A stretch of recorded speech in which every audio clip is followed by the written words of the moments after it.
الله الرحمن الرحيم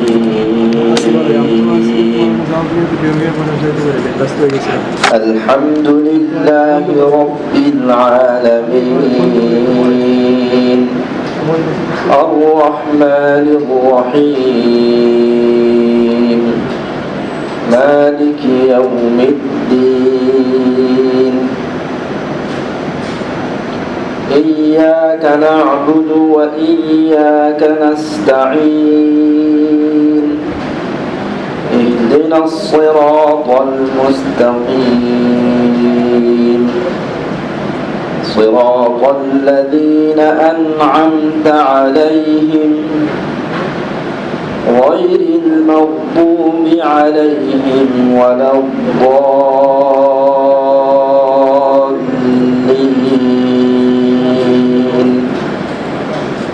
آمين. الحمد لله وكفى وسلام على عباده الذين اصطفى أما بعد.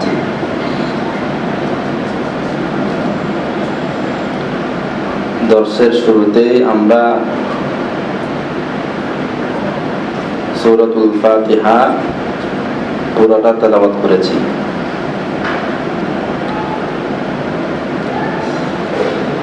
উদ্দেশ্য হচ্ছে যেন সূরা ফাতিহার মশক আমাদের হয়ে যায়।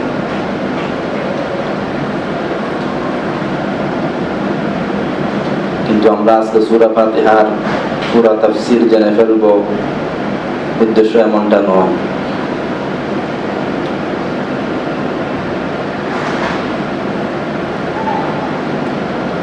আমাদের আলোচনা চলছিল উলুমুল কোরআনের যে বিষয়টি আমরা আলোচনা করছিলাম, কোরআন সংরক্ষণ করার ইতিহাস। আল্লাহ তাআলা বলেছেন, ইন্না নাহনু নাযালনা যিকরা ওয়া ইন্না লাহু লাহাফিজুন।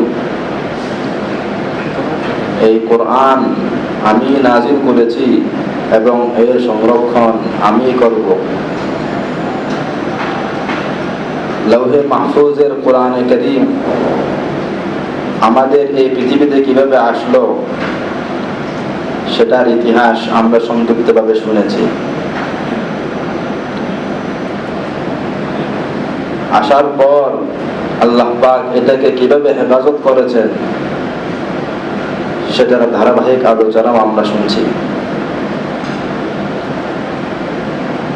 আল্লাহ পাক পবিত্র কোরআনের 5টা নাম উল্লেখ করেছিলেন, তার মধ্যে একটা নাম কোরআন, একটা নাম কিতাব। কোরআন মানে এমন বস্তু যা বারবার পাঠ করা হয়। কিতাব মানে এমন বস্তু যা লিখে রাখা হয়, লিখিত বস্তু। পাঠ্যবস্তু আর লিখিত বস্তু। কোরআনে কারীমের এই দুই নামের মধ্যেই আল্লাহ পাক কোরআনে কারীমের হেফাজত কিভাবে হবে সেটার ইঙ্গিত দিয়েছেন। কোরআনে কারীম এই পরিমাণ পাঠ করা হবে, এই পরিমাণ তেলাওয়াত করা হবে যে এটা সংরক্ষণ না হয়ে পারবে না। এজন্য কোরআন পৃথিবীতে যখন আসলো, সর্বপ্রথম কলবে মুহাম্মাদী সাল্লাল্লাহু আলাইহি ওয়াসাল্লাম, আল্লাহর রাসূলের কলব এবং সিনার মাধ্যমে আল্লাহ পাক কোরআনকে হেফাজত করেছেন। সাথে সাথে শত শত হাজার হাজার সাহাবায়ে কেরাম, হাফেজ সাহাবীদের সিনার মাধ্যমে আল্লাহ পাক কোরআনে কারীম হেফাজত করেছেন। সেই হিফজের ধারা আল্লাহ পাক কিয়ামত পর্যন্ত বহাল রাখবেন, যার কারণে ইসলামের শুরু থেকে পর্যন্ত বিশ্বের আনাচে কানাচে লক্ষ লক্ষ হাফেজ প্রতি যুগে আল্লাহ পাক সৃষ্টি করে রাখেন, এখনো আছে, সামনেও থাকবে। অতএব কোরআনে কারীম হারিয়ে যাওয়ার কোনো সম্ভাবনা নেই। কোরআনে কারীমের আরেক নাম আল কিতাব, লিখিত বস্তু। আল্লাহ তাআলা বোঝাতে চান কোরআনে কারীম আল্লাহ পাক লিখেও সংরক্ষণ করবেন। এই লিখে সংরক্ষণ করার ইতিহাস আমরা বলেছিলাম নবী আলাইহিস সালামের যুগেই কোরআনে কারীম লেখার সূচনা হয়েছিল। নবী আলাইহিস সালামের তত্ত্বাবধানে কোরআনে কারীম সাহাবায়ে কেরাম লিখে রাখতেন।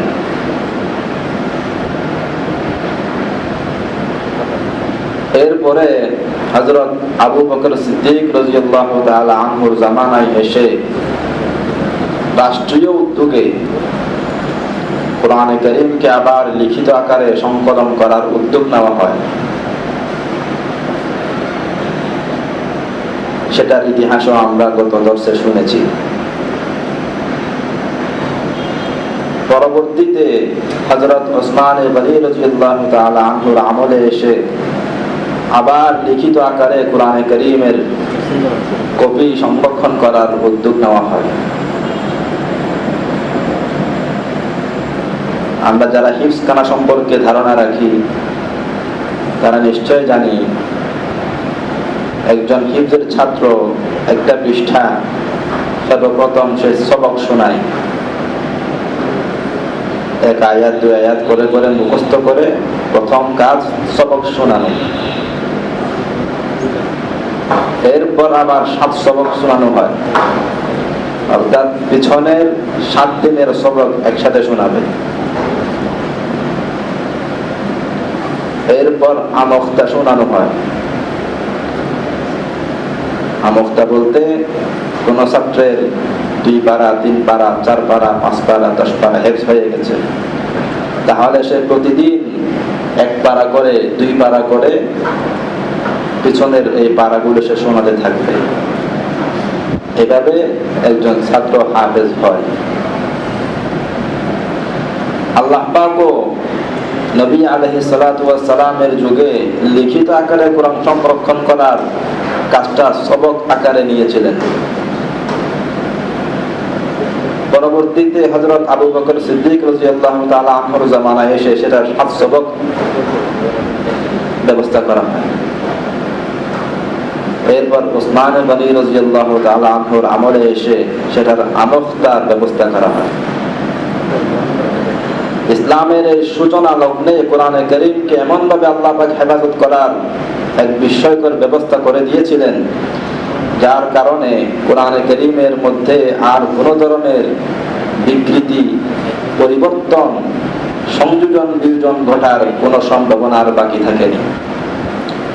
এভাবেই আল্লাহ পাক কোরআনে কারীমকে লিখিত আকারেও সংরক্ষণ করেছেন। ওসমান গনি রাদিয়াল্লাহু তাআলা আনহুর আমলে কোরআনে কারীম সংরক্ষণ করার ইতিহাসটা কি? তার আগে একটা মাসালা আমাদেরকে জানতে হয়। মুতাওয়াতির হাদিসের মধ্যে এসেছে উনজিলাল কুরআনু আলা 7 আহরুফ, কোরআনে কারীম 7 হরফে নাজিল হয়েছে। অর্থাৎ কোরআনে কারীমকে 7 ভাবে পড়া যায়। এটার বিস্তারিত ব্যাখ্যা বিশ্লেষণ এখানে উদ্দেশ্য নয়, আমি একটু উদাহরণ দিয়ে বলি। আলহামদুলিল্লাহি রাব্বিল আলামিন আর রহমানির রহিম মালিকি ইয়াউমিদ্দিন।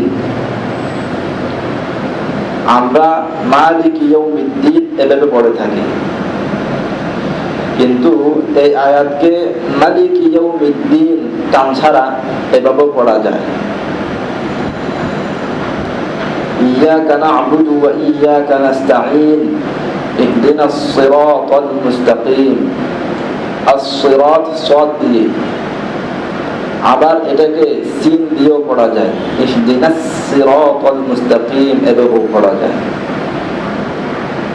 গায়রিল মাগদুবি আলাইহিম ওয়ালাদ-দাল্লিন আমরা পড়ি, কিন্তু এটাকে গায়রিল মাগদুবি আলাইহিম ওয়ালাদ-দাল্লিন এভাবে পড়া যায়। এই যে পড়া যায় বললাম, এটার মানে এটা নয় যে আমরা এভাবে পড়া শুরু করে দিব। এগুলো কখন কে পড়বে, কিভাবে পড়বে, এগুলোর নির্ধারিত নিয়ম কানুন আছে, তাকে পড়া যায়। এগুলোকে বলা হয় কেরাতের বিভিন্নতা। সাত কেরাতের কথা আমরা অনেকে শুনেছি, সাত কেরাত। তো কোরআনে কারীমের মধ্যে সাত কেরাত বা 10 কেরাত এরকম আছে। তো হযরত উসমান গনি রাদিয়াল্লাহু তাআলা আনহুর আমলে এসে এই সাত কেরাত কোরআনকে বিভিন্ন ভাবে পড়া যায় এই বিষয়টা নিয়ে একটু সমস্যা হয়ে গিয়েছিল। সমস্যা কি? হযরত হুযায়ফা ইবনুল ইয়ামান একজন বিখ্যাত সাহাবী, তিনি আর্মেনিয়া এবং আজারবাইজান, ইউরোপের দেশ, ওখানে জিহাদে মশগুল ছিলেন হযরত উসমানের আমলে। সেখানে তিনি দেখলেন বিভিন্ন জন বিভিন্নভাবে কোরআন পড়ছে, যার কারণে একজন অপরজনের কোরআন পড়াকে ভুল সাব্যস্ত করছে। বলছে তুমি যে কোরআন পড়ছো, যেভাবে পড়ছো সেটা ঠিক নয়, আমারটা ঠিক। ওই বলছে তোমারটা ঠিক না, আমারটা ঠিক। এভাবে কোরআনে কারীমকে শুদ্ধ কেরাতকে না জানার কারণে অশুদ্ধ বলার একটা সূচনা হয়েছে, না জেনে। এই দৃশ্য দেখার পর হযরত হুযায়ফা ইবনুল ইয়ামান তাড়াতাড়ি জিহাদের কাজ শেষ করে মদিনায় চলে আসলেন হযরত উসমানের কাছে। এসে বললেন, আমিরুল মুমিনিন, মুসলিম উম্মাহ ইহুদি নাসারাদের মতো ইখতিলাফের শিকার হওয়ার আগেই আপনি এর প্রতিকারের ব্যবস্থা করুন। কি ব্যাপার? উনি ঘটনা বর্ণনা দিলেন, জিহাদে ছিলাম, সেখানে মানুষের অবস্থা এরকম দেখলাম, শুদ্ধ কেরাতকে মানুষ ভুল বলছে, একজনের কেরাতকে অপরজন ভুল বলছে। এদিকে বিষয়টা হযরত উসমান গনি রাদিয়াল্লাহু তাআলা আনহু নিজেও অনুভব করেছিলেন মদিনাতে। মদিনার মধ্যেও এরকম হালকা পাতলা কিছু ঘটনা ঘটছিল। এক এক কারি মানুষকে কোরআন শিক্ষা দিচ্ছিলেন। কারি সাহেব যে কেরাত নবী থেকে শিখেছিলেন সেই কেরাত অনুসারে তিনি মানুষকে কোরআনে কারীমের শিক্ষা দিচ্ছিলেন। আরেক কারি সাহেব তিনিও নবী থেকে কোরআন শিখেছিলেন, তিনি তার কেরাত মোতাবেক মানুষকে কোরআন শিক্ষা দিচ্ছিলেন। পরবর্তীতে বিভিন্ন কারির শাগিরদরা যখন একত্রিত হইত আর তাদের মধ্যে কোরআন শোনাশুনি হইতো, তখন বলতো, কিরে ভাই, তুমি এটা কি পড়ছো? তুমি তো ভুল করতেছো। তাহলে শুদ্ধ কেরাতকে মানুষ ভুল বলছে, তো কোরআনকে ভুল বলা এটা তো একটা খতরনাক বিষয়। জেনে শুনে করলে তো ঈমান পর্যন্ত চলে যাবে। এই কারণে হযরত উসমান গনি রাদিয়াল্লাহু তাআলা আনহুর দিলের মধ্যে হযরত হুযায়ফা ইবনুল ইয়ামানের এই কথাটা খুব ব্যাখ্যাবাদ করে। একে তো উনি নিজেও দেখছিলেন মদিনার অবস্থা, আর এদিকে দূর দূরান্তে মুসলমানদের অবস্থাও তিনি শুনতে পেলেন।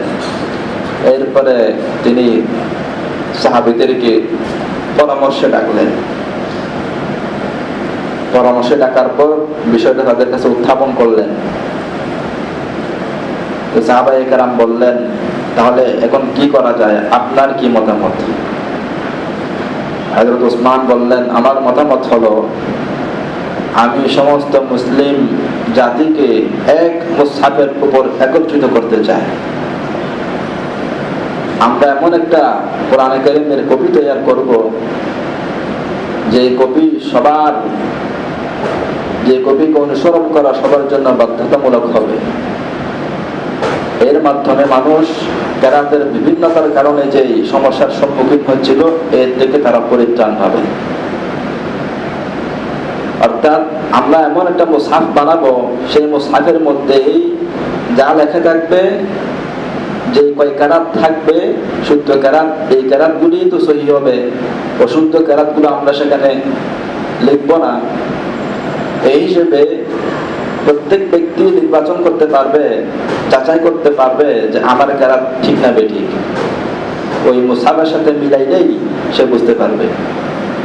অতএব যখনই দুই মুসলমানের মধ্যে বিরোধ দেখা দিবে, একজন বলবে আমার কেরাত ঠিক তোমার কেরাত ভুল, সে বলবে আমার কেরাত ঠিক তোমার কেরাত ভুল, তখন তারা মুসহাফের শরণাপন্ন হবে, আমাদের সংকলিত মুসহাফের শরণাপন্ন হবে। সেটার মধ্যে তারা দেখবে যদি দেখা যায় দুই কেরাত এখানে আছে তো দুটাই ঠিক, তাহলে বিরোধ মিটে গেল। যদি দেখা যায় একটা আছে আর একটা নাই, তাহলে চারটা নাই চারটা ভুল নিশ্চিত পাবে, তাহলে বিরোধ মিটে গেল। এই একটা পরিকল্পনা তিনি গ্রহণ করলেন। পরিকল্পনা গ্রহণ করার পর ওই যে হযরত আবু বকরের আমলে যে সাহাবীকে দায়িত্ব দেওয়া হয়েছিল, হযরত যায়েদ বিন সাবিত রাদিয়াল্লাহু তাআলা আনহু, তাকে আবার দায়িত্ব দিলেন এবং তিনি আরো অন্যান্য সাহাবীদের সহযোগিতায় আবার কোরআন কারীমের কপি সংকলন করলেন।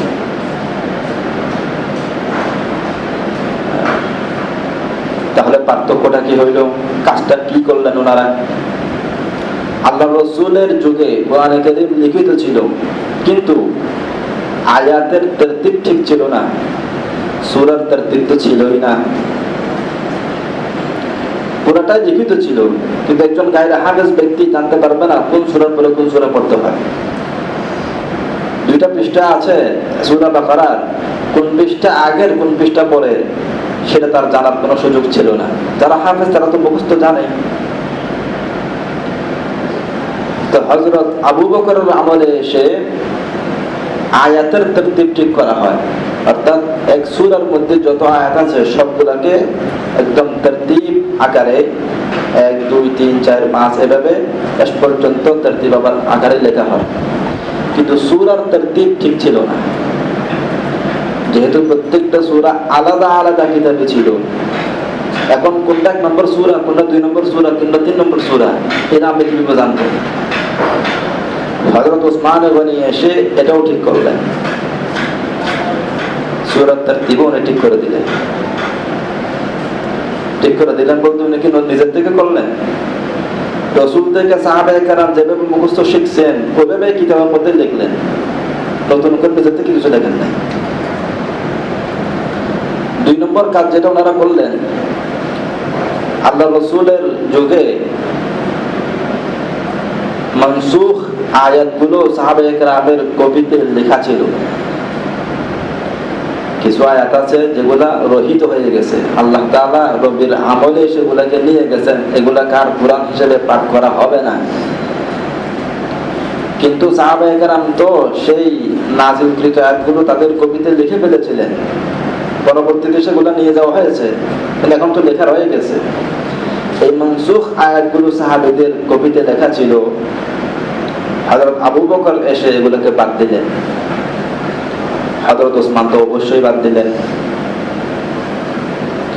এরপরের কাজটা ছিল হযরত আবু বকরের সংকলিত কপিতে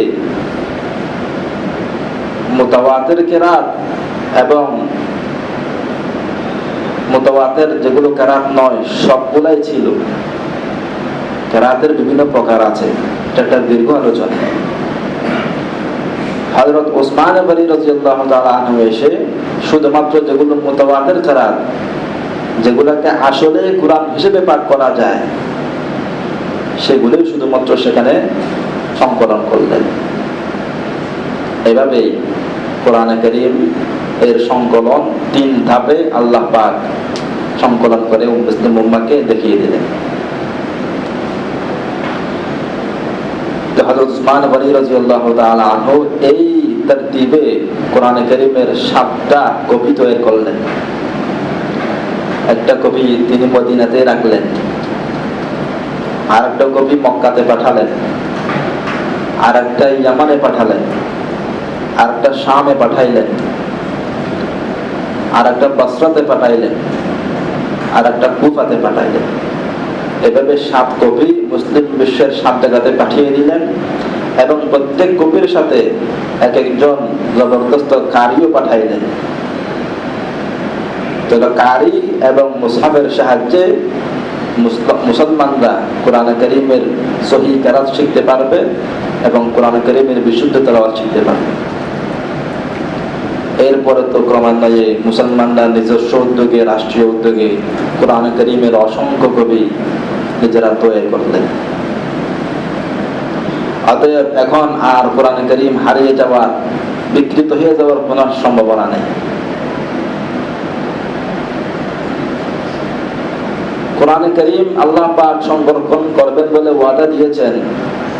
এই কারণে সংরক্ষণ করার আরো যত মাধ্যম হইতে পারে, যত পন্থা পদ্ধতি হইতে পারে, আল্লাহ পাক যুগের প্রয়োজনে সেগুলো আল্লাহ তাআলা করবেন। তার একটা উদাহরণ আল জামউ সাউতি লিল কোরআনিল কারীম, কোরআন কারীমের আওয়াজ সংরক্ষণ করা, আওয়াজ সংকলন। এখানে কোরআন কারীম লেখা আছে, এটা কি আওয়াজ? এটা তো আওয়াজ না। আল্লাহ পাক এই যুগে এসে আওয়াজকে সংরক্ষণ করে দিলেন। 60-এর দশকে মিশরের শ্রেষ্ঠ কারি শেখ মাহমুদ খলিল আল হুসারি রহমতুল্লাহি আলাইহি, আল্লাহ পাক ওনার মাধ্যমে গোটা কোরআন কারীমের তেলাওয়াতকে রেকর্ড করালেন। মিশরের উদ্যোগেই এটা হয়। উনি পুরা কোরআন কারীমের তেলাওয়াত করলেন এবং সেটাকে রেকর্ড করা হয়। রেকর্ড করে বিশ্বের বিভিন্ন প্রান্তে, মুসলিম দেশগুলোতে এটার কপি বিতরণ করা হয়। অতএব এখন লিখিত আকারেও কোরআন সংরক্ষণ আছে, হাফেজদের সিনার মধ্যেও কোরআন সংরক্ষণ আছে। কোরআন কারীমের শব্দ পর্যন্ত, আওয়াজ পর্যন্ত আল্লাহ পাক সংরক্ষণ করে দিয়েছেন। সামনে আরো কোনো যদি কি হয়, সংরক্ষণের কোনো পন্থা পদ্ধতি বের হয়, আল্লাহ পাক সেটারও ব্যবস্থা করবেন। এই ছিল কোরআন কারীমের সংরক্ষণ করার ইতিহাস। আমরা সংক্ষিপ্তভাবেই বলার চেষ্টা করেছি। এবার আমরা কোরআন পাকের তাফসীরের দিকে একটু আসি। গত সপ্তাহে আমরা সূরাতুল ফাতিহার প্রথম আয়াতের অল্প কিছু আলোচনা করেছিলাম। আল্লাহ বলছেন, আলহামদুলিল্লাহি রাব্বিল আলামিন, সমস্ত প্রশংসা আল্লাহর জন্য, যিনি জগৎ সমূহের প্রতিপালক। প্রশংসা আল্লাহর কেন? আল্লাহ বলেছেন যেহেতু তিনি রব্বুল আলামিন, জগৎ সমূহের প্রতিপালক। আর রহমান, যেহেতু তিনি ব্যাপক রহমতওয়ালা। আর রহিম, যেহেতু তিনি পরিপূর্ণ রহমতওয়ালা। যে আল্লাহ জগৎ সমূহের প্রতিপালন করেন, যে আল্লাহ সৃষ্টিকুলের প্রতি ব্যাপক রহমত দেন, যে আল্লাহ সৃষ্টিকুলকে পরিপূর্ণ রহমত দেন, সে আল্লাহর জন্য কি প্রশংসা হবে না? ওটাই আল্লাহ পাক বলছেন আলহামদুলিল্লাহ, প্রশংসা আল্লাহর জন্য, যিনি জগৎ সমূহের প্রতিপালক। রব্বুল আলামিন, রব্বুল আলামিন, রব কাকে বলা হয়? রব বলা হয় এমন সত্তাকে যিনি কোনো বস্তুকে অনস্তিত্ব থেকে অস্তিত্ব দান করেন এবং অস্তিত্ব দান করার পর ওই বস্তুর যাবতীয় সকল প্রয়োজনকে ধাপে ধাপে পূর্ণ করে ওই বস্তুকে তার স্তর অনুযায়ী পরিপূর্ণতায় পৌঁছে দেন। সেই সত্তাকে বলা হয় রব। আল খালিকুল মালিকুল মুতাসাররিফ, যিনি সৃষ্টি করেন এবং সৃষ্টি করার কারণেই তার মালিকানাও যিনি রাখেন এবং ওই বস্তুর প্রতি যত ধরনের সেখানে কাজ করার, ক্ষমতা প্রয়োগ করার বিষয় থাকতে পারে, সবগুলোই যিনি করেন, তিনি হচ্ছেন রব। আল্লাহ পাক সমস্ত সৃষ্টিগুলোর রব, আমাদেরও রব। রব বলতে যিনি সৃষ্টির যাবতীয় প্রয়োজনকে যথাসময়ে পূরণ করেন। একটা উদাহরণ দিই, আমরা ছিলাম না, এক সময় আল্লাহ পাক আমাদেরকে মায়ের গর্ভে অস্তিত্ব দান করলেন।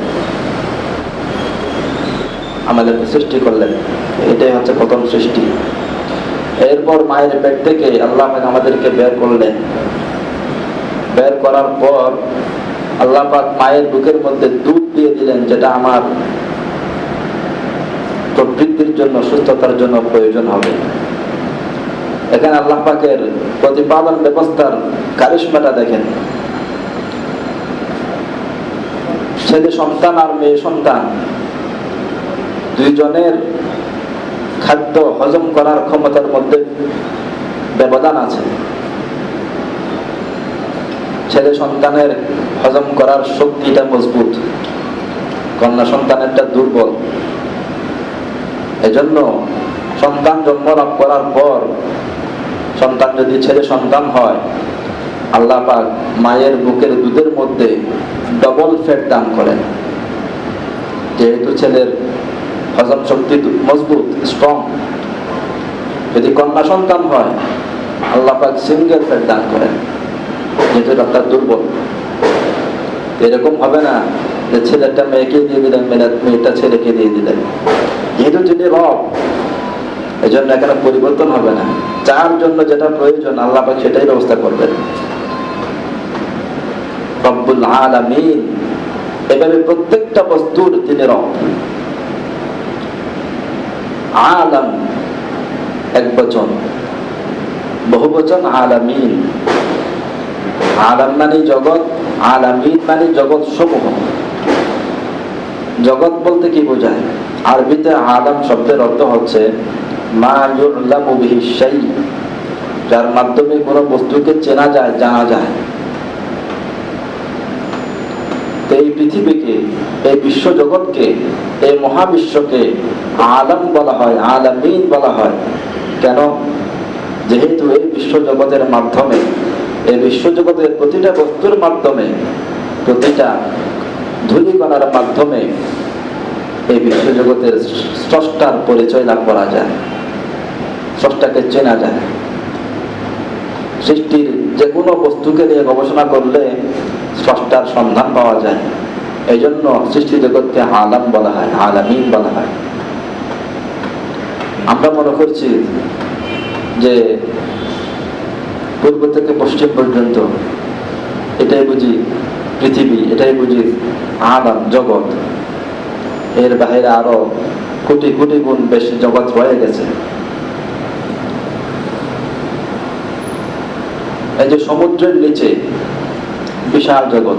হযরত মুফতি তাফসীর উসমানী দাওয়াত বরকাতুহু বলেন, আল্লাহ পাক আমাকে 2 বার সমুদ্রের নিচে যাওয়ার তৌফিক দান করেছেন সাবমেরিনের সাহায্যে। তো সেখানে যাওয়ার পর অনুভব করলাম যে স্থলভাগের আল্লাহ পাক যে জগৎ রেখে দিয়েছেন, এর চাইতে আরো ব্যাপক বিস্তৃত জগৎ সমুদ্রের পানির নিচে রয়ে গেছে। সেখানে বিশাল বিশাল পাহাড় আছে, জঙ্গল আছে, অসংখ্য প্রাণী আছে রং বেরঙের, যেগুলাকে গণনা করার কোনো সুযোগ নেই। এই অসংখ্য প্রাণীকুল, এগুলার খাদ্যের ব্যবস্থা, রিজিকের ব্যবস্থা কে করেন? আল্লাহ করেন। এর নাম রব্বুল আলামিন। উপরের দিকে তাকান, আমাদের দৃষ্টিসীমা সূর্য পর্যন্ত যায়। সূর্য কত দূর? সূর্য আমাদের পৃথিবী থেকে 1,86,00,000 মাইল দূরে।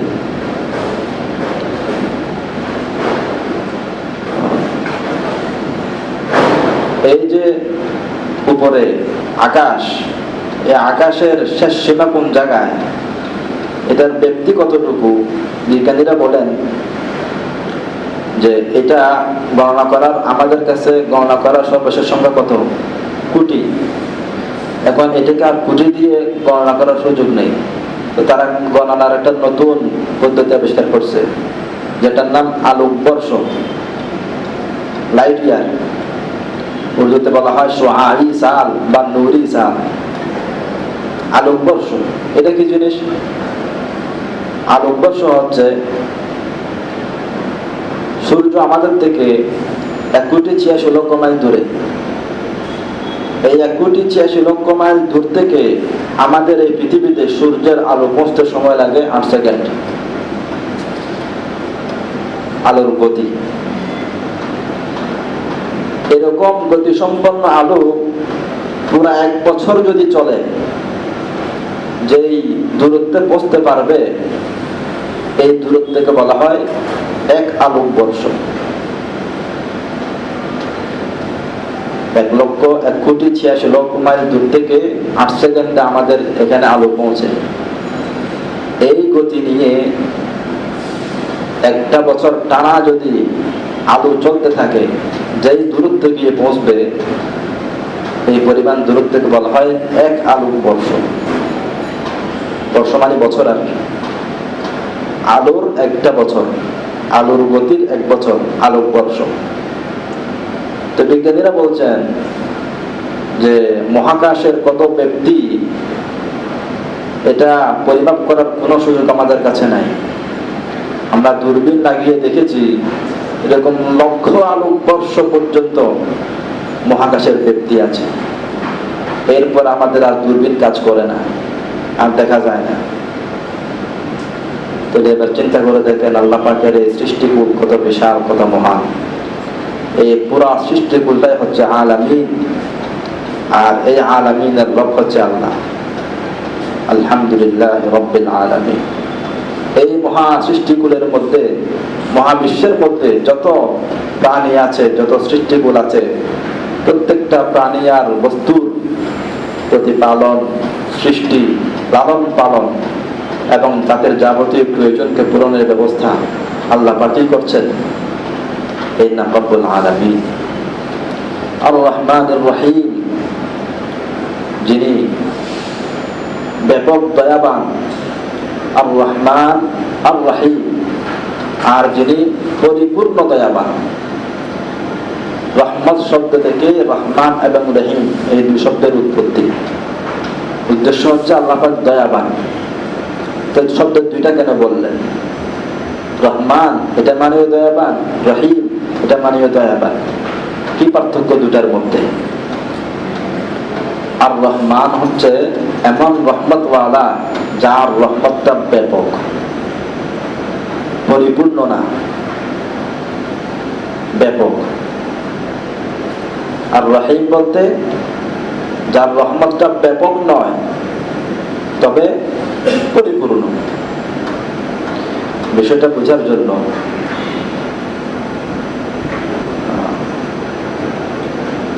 আল্লাহ পাক রহমান, অর্থাৎ ওনার দয়াটা ব্যাপক। তার মানেটা কি? তার মানে হইল আল্লাহ পাক এই দুনিয়াতে সকল সৃষ্টিকুলকে তার প্রয়োজন পূরণ করে যাচ্ছেন, সকল মানুষের প্রয়োজন পূরণ করে যাচ্ছেন। সে মানুষ আল্লাহকে মানুক আর না মানুক, সে মুমিন হোক কিংবা কাফের হোক, সে মুওয়াহহিদ একত্ববাদী হোক কিংবা মুশরিক, সে আল্লাহর শত্রু হোক কিংবা বন্ধু, সে আল্লাহর অস্তিত্ব স্বীকার করুক বা না করুক, আল্লাহ পাক প্রত্যেককে রিজিক দিয়ে যাচ্ছেন এবং কিয়ামত পর্যন্ত যাবেন। তাহলে ব্যাপক, ওনার রহমতটা ব্যাপক। মুমিনদেরকেও আল্লাহ পাক রহমত দিচ্ছেন, কাফেরকেও দিচ্ছেন। এটার নাম হচ্ছে ব্যাপক রহমতওয়ালা। আর রহিম ব্যাপক নয়, তবে পরিপূর্ণ রহমতওয়ালা। আল্লাহ পাক এই রহমতের বাস্তবায়ন করবেন আখিরাতে মুমিনদের জন্য। আখিরাতে আল্লাহ পাক দয়া করবেন, তবে ব্যাপক দয়া নয়। অর্থাৎ সেই দয়াটা কাফেররা পাবে না, বিশেষ মানুষ পাবে, মুমিনরা পাবে। তবে সেটা যেটা পাবে সেটা পরিপূর্ণটা পাবে। দুনিয়াতেও আমরা আল্লাহ পাকের রহমত পাই, তবে পরিপূর্ণ পাই না। এটা পরিপূর্ণ পাওয়ার আল্লাহ পাকের নিজাম রাখেনি নাই। আল্লাহ পাকের 3টা জগৎ আছে, জাহান্নাম, জান্নাত, দুনিয়া। জাহান্নাম এটা হচ্ছে শাস্তির জগৎ, বেদনার জগৎ, কষ্টের জগৎ। এখানে শান্তির কোনো লেশ মাত্র নেই। জান্নাত এটা শুধু শান্তির জগৎ। এখানে কষ্ট, ক্লেশ, বেদনা, দুঃখ এগুলোর কোনো কিছুই নেই। আর দুনিয়া যেটা, এখানে শান্তিও আছে, শাস্তিও আছে, কষ্টও আছে, আরামও আছে। এটার নাম দুনিয়া।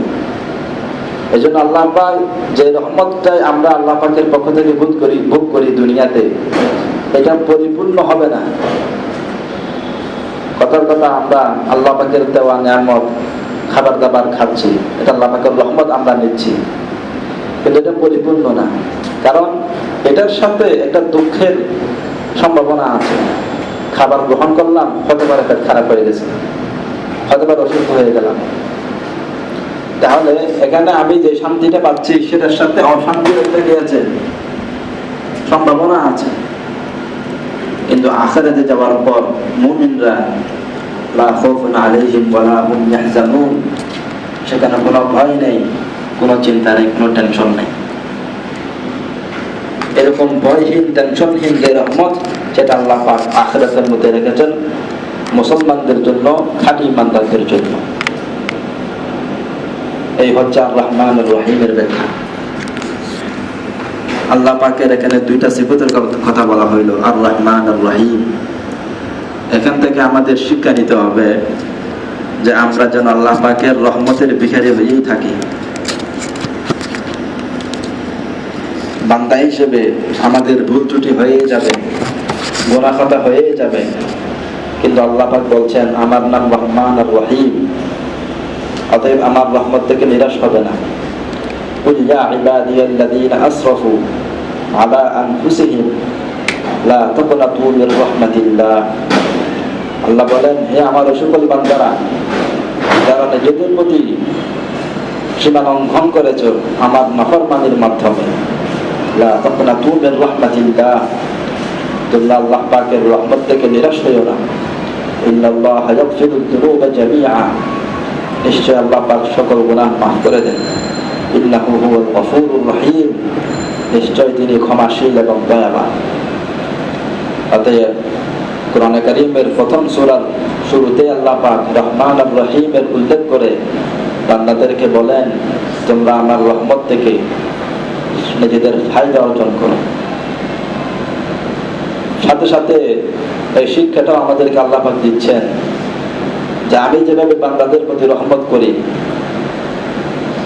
আল খালকু ইয়াদুল্লাহ, সমস্ত সৃষ্টিকুল আল্লাহ পাকের পরিবারভুক্ত। অতএব তোমাদের উচিত হবে তোমরা একে অপরের প্রতি দয়া করবে, সৃষ্টিকুলের প্রতি দয়ার আচরণ করবে। হাদিসে মুসলসল বিল আউয়ালিয়া, এটা হাদিসের নাম, হাদিসে মুসলসল বিল আউয়ালিয়া। এটার মানে হইল, হাদিসটা এমন যে উস্তাদের কাছে যখনই কোনো ছাত্র আসে হাদিস শেখার জন্য, মুহাদ্দিস, বড় বড় মুহাদ্দিসরা হাদিস শিক্ষা দেন, তো ওই মুহাদ্দিসের কাছে কোনো ছাত্র যখন আসে, সর্বপ্রথম মুহাদ্দিসরা এই হাদিসটা শিক্ষা দেন। এই ধারাবাহিকতায় হাদিসটার নাম রাখা হয়েছে হাদিসে মুসলসল বিল আউয়ালিয়া। আমার কথার কথা বলছি, আমি যার কাছ থেকে হাদিস শিখেছি তার কাছ থেকে আমি সর্বপ্রথম এই হাদিসটা শিখেছি। এরপর আমার কাছ থেকে যে শিখবে আমি তাকে এই হাদিসটা শিক্ষা দিব, সে যাকে শিখাবে সেও সর্বপ্রথম তার ছাত্রকে এই হাদিসটা শিক্ষা দিবে। এই ধারাবাহিকতায় এই হাদিসের শিক্ষাদান চলে আসছে। এই জন্য হাদিসটাকে বলা হাদিসে মুসলসল বিল আউয়ালিয়া। হাদিসটা হলো এই, আল্লাহিমুন ইয়ারহামুহুমুর রহমান, যে সকল বান্দা দয়াবান, সৃষ্টিকুলের প্রতি দয়ার আচরণ করে, আল্লাহ পাক রহমান তাদেরকে দয়া করেন। ইরহামু মান ফিল আরদ, তোমরা জমিনবাসীর প্রতি দয়া করো। ইয়ারহামুকুম মান ফিস সামা, আসমানওয়ালা আল্লাহ তোমাদের প্রতি দয়া করবেন। এজন্য আমরা যেভাবে আল্লাহ পাকের দয়া ভোগ করি, আল্লাহ পাকের দয়ার এই গুণ আমাদের মধ্যেও আসা উচিত, এবং আমরা একে অপরের প্রতি দয়ার আচরণ করব।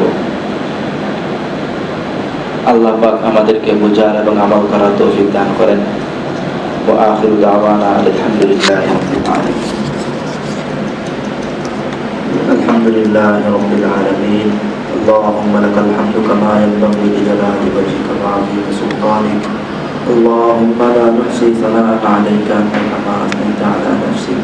يا حي يا قيوم برحمتك نستغيث.